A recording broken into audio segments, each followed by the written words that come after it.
Okay, welcome back everyone. Hope you are doing well. Till now we have seen what is an agent, what are omniscient agent, what is rational agent, and what is autonomy agent.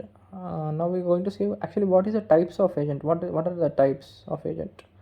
So how they are classified. So all these types are classified based on the percepts they receive as an input.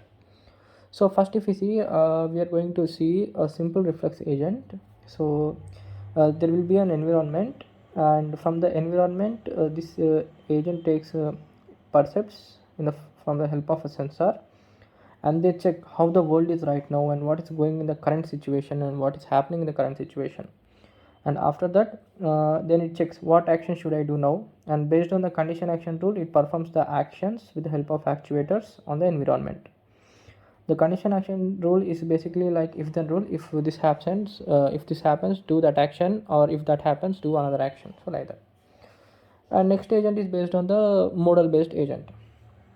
So in the same way as the simple reflex agent, the model based agent has an environment percepts through the help of the sensors, and then it checks how the world is right now, currently what happening in the world, and then what model based agent does. And model based agent stores the state of the world, like what is the current situation, a snapshot of the current situation of the world, and then it observes how the world is evolving from the past and the future, and what are the available actions with me, and what action should I perform based on the condition action rule. With the help of an actuator, it performs on the environment.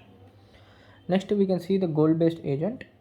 It consists of an environment in the same sense. With the help of percepts and the sensors, it takes the input and it checks how the world is right now, and it also has a state and how the world is currently evolving and what are the actions are there. This all same as a model based agent, this part. And the extra part is that since it's a goal based agent, it has a goal to achieve.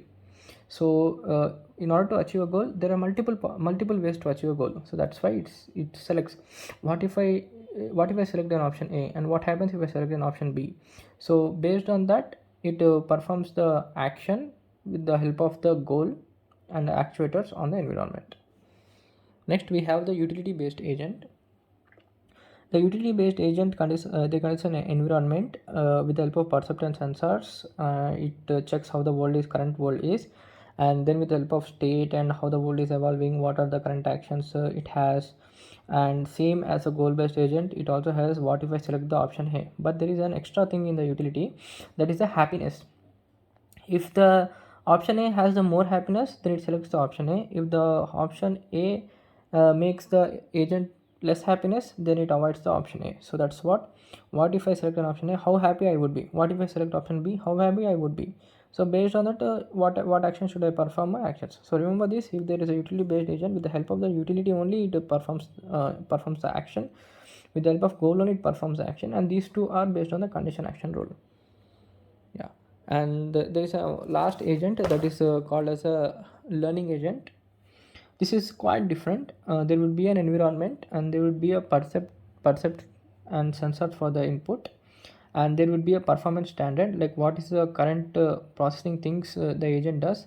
And it also has a critic element, so it takes the feedback. So how we giving the reviews from the Zomato, Swiggy, so like that, it also takes the critic, that is a feedback. And these critics will say how the agent is performing with respect to the environment, and gives a feedback to the learning element. And the learning element then performs according to the feedback. With the help of the performance element, this performance element consists of several actions that it can select from. And then it performs. After selecting from it, it gives a knowledge and it performs. And then the problem generator, here it's a problem generator. What the problem generator does is that it need to perform action, right? So for performing action, it treats it as a new instance, a new learning, new information that is applying on an agent. So that's basically a new kind of a problem it's performing on an agent, based on the critics and based on the feedback, right? So in order to performing with the help of actuators, it performs the actions on the environment. So yeah, thank you guys.